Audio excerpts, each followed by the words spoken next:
Rafale पर सियासी घमासान जारी है। हिंदुस्तान एरोनॉटिक्स लिमिटेड की मदद को लेकर रक्षा मंत्री निर्मला सीतारमण ने संसद में सफाई दी।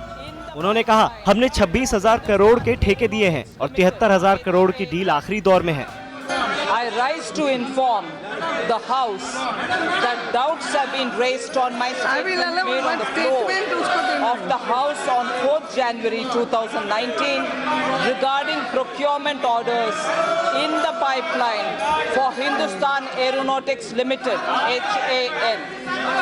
I had specifically mentioned that there are 83 LCA Tejas fighters, order worth 50,000 crores, 15 combat helicopter, order worth 3,000 crores, 200 more helicopter orders worth 20,000 crores of rupees, 19 Dornier transport aircraft worth 3,400 crores of rupees, helicopters worth 15,000 crores of rupees, and aero engines worth 8,400 crores, and that all of them put together, the total comes to 1 lakh crore of rupees.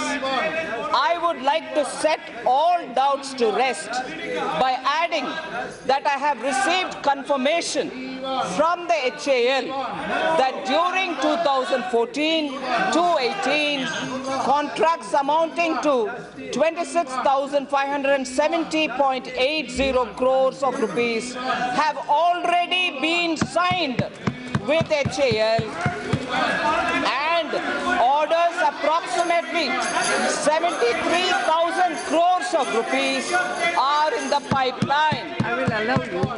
The details of these orders are placed at the Annexure 1 and Annexure 2 respectively. रक्षा मंत्री के बयान पर राहुल गांधी ने संसद के बाहर पलटवार करते हुए कहा कि रक्षा मंत्री संसद में झूठ बोल रही हैं। तो ये जो उन्होंने 73,000 करोड़ का दिया है, ये बिल्कुल बकवास है, झूठ है। और जो एक्चुअल पैसा दिया गया है वो 26,570,000 करोड़ रुपए दिया गया है। तो ये डिफेंस मिनिस्टर ने क्लियरली एक झूठ बोला, दूसरे भी 2-3 झूठ बोले हैं। और मैंने उनसे एक सवाल पूछा, सिंपल सा सवाल, और मैं फिर से पूछता हूं, नरेंद्र मोदी जी से पूछता हूं और निर्मला सीतारमण जी से पूछता हूं। जब नरेंद्र मोदी जी ने राफेल कॉन्ट्रैक्ट को रद्द करके बाईपास सर्जरी की थी और 36 हवाई जहाज का नया कॉन्ट्रैक्ट तैयार किया था, तो डिफेंस मिनिस्ट्री के सीनियर लोगों ने,